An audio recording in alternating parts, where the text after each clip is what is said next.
The Settings menu lets you customize certain aspects of your service.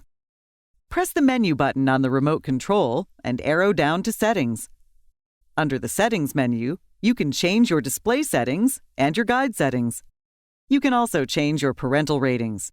If you have a DVR, you can make changes to how you want to display certain settings as they relate to your recorded programs.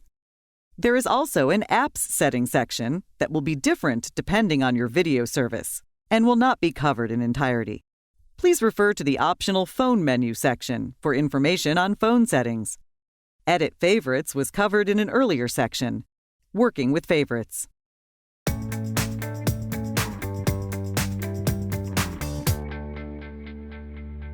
If you arrow to the right and highlight Display Settings and press OK, you can change how the set-top box should display specific items.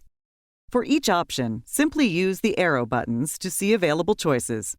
You can turn closed captioning on or set to Basic Only or Advanced Only. If you arrow to the right, you can click on the More button for optional closed captioning settings menu. Under Display Settings, you can also change the audio language and audio format, and change the connector and TV output type.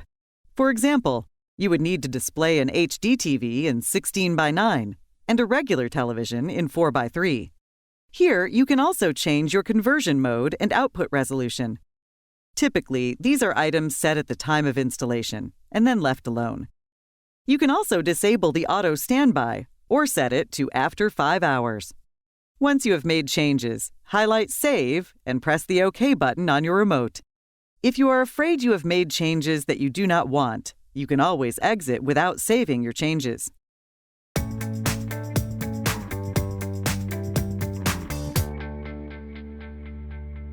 If you arrow to the right and highlight Guide Settings and press OK, you can adjust how guide information displays. The After Changing Channel field determines what you want to do when you change a channel. Should the guide stay open, or should it close as soon as you select a channel? The settings for Remember Channel filters are Yes or No. If set to Yes, the service will remember when you have selected a favorites list and keep you in that list. You can also adjust how many columns and rows are displayed in the time guide. For example, if the guide is set to 3:3, the guide shows less information and the text is a little larger on the screen. If your TV is small, you might want to change to this option.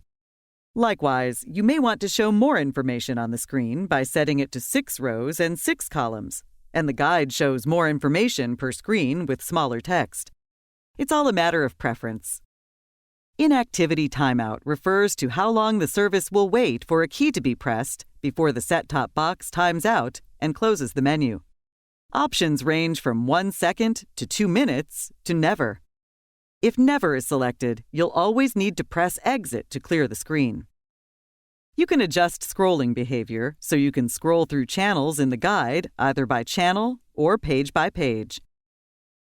Finally, when you are using the Browse key to scroll through channels, the Browser Bar Inactivity Timeout setting determines how long the browser bar information will display on the screen once you stop scrolling. If you are afraid you have made changes that you do not want, you can always exit without saving your changes, or highlight Default and press the OK button on your remote control to go back to the factory-defined settings.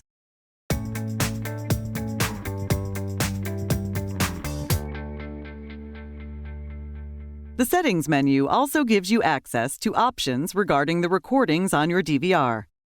From the main menu, highlight Settings, arrow to the right, and select Recording to change settings related to your recorded programs. You can group your titles by program within a specific folder by choosing Yes. When viewing your future or recorded program listings with the Auto Expand selection set to Yes, you will receive info about each specific program. If Show Folders is set to Yes, programs will be grouped into specific folders. If Show Folders is set to No, all programs will be displayed individually. When watching a recorded program or viewing your lists of future and already recorded programs, you can choose how long you want the playback bar to display before automatically closing. If Never is selected, you will need to press Exit for the playback bar to close. While watching a recorded program, you can choose to have a skip icon that will display when you press the skip forward button on the remote, or you can choose to display the playback bar whenever you press the skip forward button on the remote. If you would like the playback to include an auto reverse feature, you can set that to always or never. You can also program the skip forward and skip back buttons. These can be set from 1 to 999 seconds. Once you have made your setting changes, highlight Save and press the OK button on your remote. If you are afraid you have made changes that you do not want, you can always exit without saving your changes, or highlight Default and press the OK button on your remote to go back to the factory-defined settings.